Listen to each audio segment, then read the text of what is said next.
This video is brought to you by my patrons, my thoughts and opinions, Charlie Kirk being weird, Alex Clark being weird, and just general WTF-ery.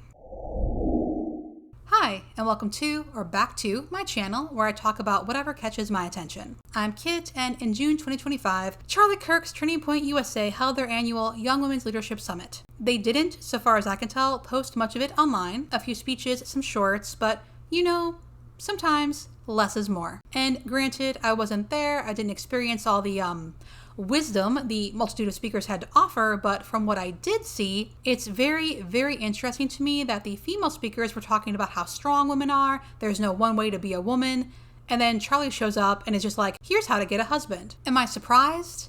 I guess not, but damn dude, read the room. This will likely be a short video as I just have a short speech and 2 clips, but I just had to say something. I couldn't resist. We'll start with Alex Clark. She runs the Culture Apothecary channel on YouTube, and she is a big fan of the Maha movement.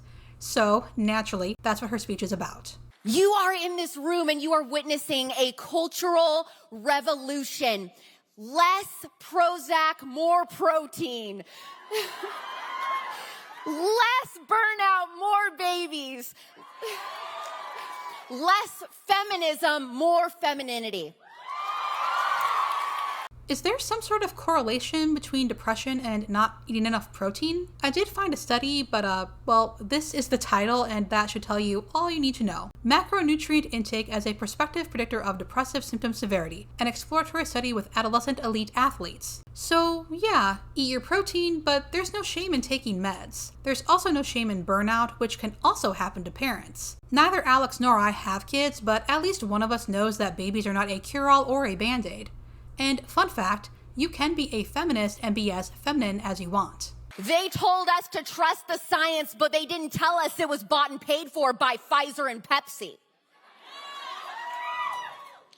I don't know if you saw this, but just a couple days ago, Self magazine came out with this huge spread accusing MAHA, the Make America Healthy Again movement, of wanting to put women back in the kitchen. You know what? Hell yeah. And no, to the media who's here, it's not because we want it to be the 1950s again or whatever, but it's because the kitchen is where the real revolution starts. And if, I haven't even gotten started yet, but if the truth offends you, you're not very bright. When women, let me explain this. When women were kicked out of the workforce, when women were kicked out of the home, pushed into the workforce, that was when Big Food saw the perfect opening. They said, ooh, yeah, don't worry about cooking. Here's a TV dinner, here's a Lunchable, here's a microwave tray of chemicals. Women weren't kicked out of the home. And does Alex know that TV dinners were invented in the 1950s? I think she has some idea that all those 1950s housewives were lovingly making home-cooked meals for their family every night, but no. A lot of people like to point to that time period as a time when traditionalism reigned, but in reality, it was actually the time period when convenience became king. And look where that got us. Skyrocketing chronic disease, infertile young women, kids who are totally morbidly obese, and families who don't eat together, let alone thrive together. So yeah, more women, men, and kids in the kitchen cooking real food. I don't think anyone would have a problem with that. Cooking is a general skill people need to live. But did food cause infertility? I thought that was PFAS, though honestly, I wouldn't be surprised if there was PFAS in our food, and not just the ones found in the ready-made section. How is this political in the least? Oh, I don't know. Why are the conservatives thrilled about RFK Jr. and the same ones that got up in arms about Michelle Obama wanting to make school lunches healthier? Feminism told women to chase their corporate dreams for their validation while their kids were eating seed oils and their marriages were collapsing. Well, we're done pretending that a cubicle is more empowering than a countertop. Feminism doesn't provide mandates for women's lives, and it's not the cubicle that's empowering, it's the money you get for sitting there. When we reclaim our food, we reclaim our health and we reclaim power. And that is what terrifies the left. Actually, yes. Republicans having power does terrify me, given what they choose to do with it. They've got pronouns, but we've got purpose. Can someone please tell her that everyone has pronouns? And look around this room, let's just be honest, it's never been hotter to be a conservative.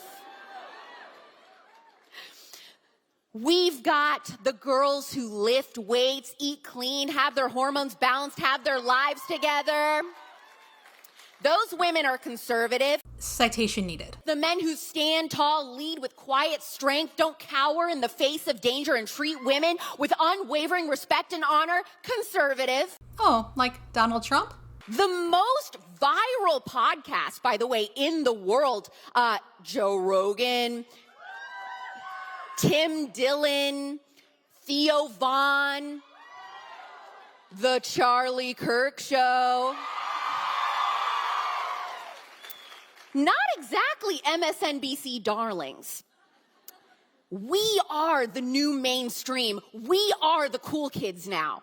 We're not running from culture anymore. We're running it. Great. So does that mean conservatives won't be whinging anymore about how they're being censored or canceled or how they're being persecuted for their beliefs? Anyway, that was all for Alex, and now we move on to Charlie, the mastermind behind this whole thing. You must understand that a man might forget to shower for 3 days because he's too worried that we're going to go to a nuclear war with Iran. Men are obsessed with the macro, and they often forget the micro. This is why corporations want to hire you so badly. Understand this, because you are incredibly good at micro tasks. That is why young women have been so well paid in the corporate environment, because when it comes to getting details done, women are much better than men. Know male nature, and you'll be in a much better chance to find your future husband. I'm going to need a citation for the claim that women are so well paid in the corporate environment, and I understand what he's trying to do in this clip, make it sound as though men worry about much more important things than the mundane things that women are concerned about. But being so preoccupied with something that you forget to shower for 3 days isn't something I would brag about. It doesn't make you seem big-brained, it makes you seem like you can't function as an adult. But now for the real reason we're here, Charlie's crowning moment. Hi Charlie, I'm Addie and I'm 14. I'm a freshman in high school, and I was wondering, as someone who has a different opinion on college, what would you say the pros and cons are? Because I'm interested in political journalism, and what would your advice be? Yes, so let me also speak to some of the young ladies here in high school where your top, who's here where your top priority is get married and have kids? Raise your hand. Okay. Interestingly, I think there is an argument to bring back the MRS degree. And no, seriously. And just be clear, that's why you're going to college, right? Don't lie to yourself, I'm studying sociology. No, you're not. We know why you're here. And that's okay, actually. And that's a really good reason to go to college, actually, especially an SEC school. You will find a husband if you have the intent to find a husband at Ole Miss. It's just going to happen, okay? Or wherever. Yeah, there you go, see? Or at University of Alabama. There you go. But I always laugh and by the way, we should bring back the celebration of the MRS degree, which is, no, serious. I mean, if you think about it, I say college is a scam, but if you're going to find your life partner, that's actually a really good reason to go to college. You have a bunch of people that are single, they're at the prime of their, let's just say attractiveness. The dating pool is as robust as you'll ever find, and they all live together over a 4-year period. You don't get much better than that, okay? It doesn't get better after college there. And so, yeah, you could go learn some stuff. That's fine, I guess, or whatever. Just don't listen to your professors. But that actually was the reason why a lot of women went to college in the 70s, 80s, and 90s. And it worked. Marriage rates have plummeted since then. I'm going to need a citation for the claim that the reason women went to college in the 70s, 80s, and 90s was to find a husband. But back to the main point. Is it really a good idea to spend thousands of dollars to go to college just to find a husband? I don't think Charlie thought that through, but at least he's not in favor of women going to college.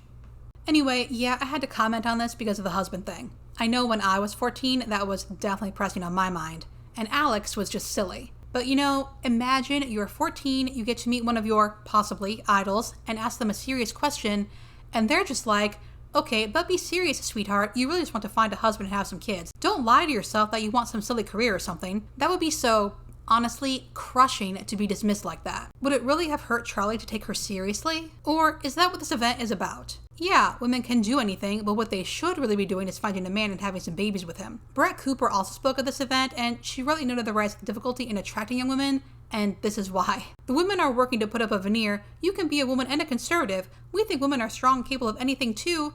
But then someone like Charlie comes along and gives the game away, because conservative men don't actually respect or even really like women. How can they? They believe men are the ones who go out and do important things in the world and women just stay home with the kids. They'll pay lip service to how important that is, but at the end of the day, they really only respect other men.